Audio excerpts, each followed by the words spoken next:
बात करेंगे वक्फ तरमीमी कानून के हवाले से, जहां पर कल भी समाअत हुई थी और मुलतवी कर दिया गया था और आज 2 बजे समाअत शुरू हुई और इस बीच क्या कुछ रहा है उस हवाले से आपको बताएंगे। जहां पर आज समाअत 2 बजे के करीब हुई और वक्फ की हैसियत में कोई तब्दीली नहीं होगी। सुप्रीम कोर्ट की तरफ से कहा गया वक्फ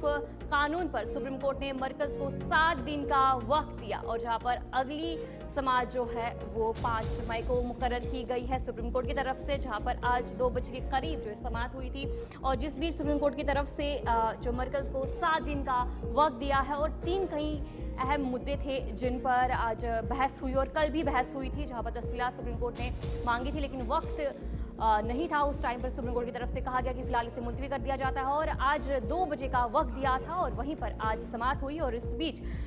सुप्रीम कोर्ट ने जो है मरकज को 7 दिन का वक्त दिया है और साथ ही साथ वक्त की हैसियत में कोई भी तब्दीली नहीं होगी। सुप्रीम कोर्ट की तरफ से जो बयान दिया गया है और जो डी नोटिफिकेशन और नई तकरीरों पर भी पाबंदी लगा दी गई है। सुप्रीम कोर्ट की तरफ से फिलहाल कहा गया कि अगली जो समाअत तक जो डी नोटिफिकेशन है और नई तकरीरियाँ हैं उन पर पाबंदी होगी और साथ ही साथ जो मरकज है उनसे 7 दिन का वक्त दिया है। सुप्रीम कोर्ट की तरफ से जो आज समाअत हुई, अदालत ने इस मामले पर दोपहर 2 बजे समाअत शुरू की थी। इससे कबल कल भी इसी मामले पर अदालत में तफसीली समाअत हुई थी जिसमें मुस्लिम फरीक और मरकजी हुकूमत ने अपनी अपनी जो दलीलें हैं वो पेश की थी और जहां पर कल जो है वक्त की कमी की वजह से सुप्रीम कोर्ट ने मुलतवी समाअत कर दी थी और आज के लिए मुकर्रर कर दिया गया था और आज सुप्रीम कोर्ट की तरफ से जो 3 अहम मामले थे उन पर सुप्रीम कोर्ट की तरफ से बात की गई और अगली समाअत अब 5 मई को मुकर्रर कर दी गई है। अदालत मरकजी हुकूमत ने मौक़िफ़ इख्तियार किया है और उनकी तरफ से कहा गया कोई भी अबूरी हुक्म जारी करने से कबल हुकूमत अपना जवाब पेश जो है वो करेगी और इसी पर हम जानकारी लेंगे। हमारे साथ हमारे नुमाइंदे संदीप गोयल ज्वाइन कर चुके हैं। संदीप बताएगा कि लगातार कल भी सुप्रीम कोर्ट में वक्फ कानून पर समाअत हुई और जहां पर आज भी समाअत हुई और क्या कुछ खास रहा आज पूरे दिन?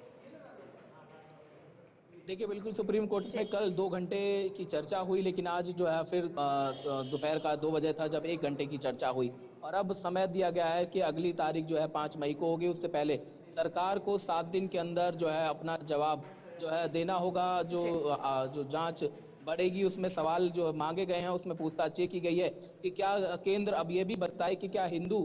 जो दान पेटियां होती थी या जो दान समाज होता था उसमें गैर हिंदुओं को शामिल करेगी सरकार क्या, या फिर अगर रजिस्ट्रेशन जो है नहीं होता है या डीड अगर जो है वक्फ के उन लोगों के पास नहीं होती है जो दान करते हैं तो क्या उसका रजिस्ट्रेशन बिना मान्य जो है वक्फ में शामिल कराया जाएगा या फिर उस पर कोई कार्रवाई होगी। इन तमाम सवालों का जवाब जो है सरकार को 7 दिन के अंदर देना होगा। 7 दिन के बाद जब सरकार जवाब देगी उसके बाद जो याचिकाएं हैं जो वकील हैं उनसे फिर 5 दिन का समय उनको दिया जाएगा कि आखिर वो भी उन सवालों का जवाब दे सके। तो अब इसकी सुनवाई 5 मई को होगी और उसके बाद जो है आगे की तय निश्चित किया जाएगा। लेकिन अभी सुप्रीम कोर्ट की ओर से जो वक्फ कानून है उसको जो है रद्द नहीं किया गया है बल्कि अब इस पर यह तय किया जाएगा कि अगर कुछ ऐसी चीजें हैं जिनमें समस्याएं आ रही हैं उसमें अगर सुधार की जरूरत पड़ती है तो क्या वो सुधार संभव हो पाएगा। जिसमें सबसे बड़ी बात रजिस्ट्रेशन को लेकर की गई है। यदि किसी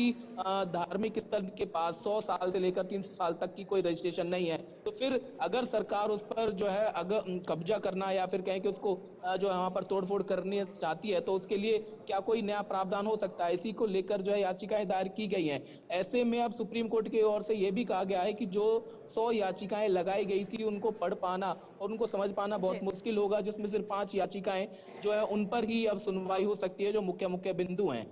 जी चलिए, बहुत बहुत शुक्रिया संदीप जानकारी देने के लिए। हमारे नुमाइंदे संदीप गोयल आपको जानकारी दे रहे थे कि वक्फ के हवाले से जो आज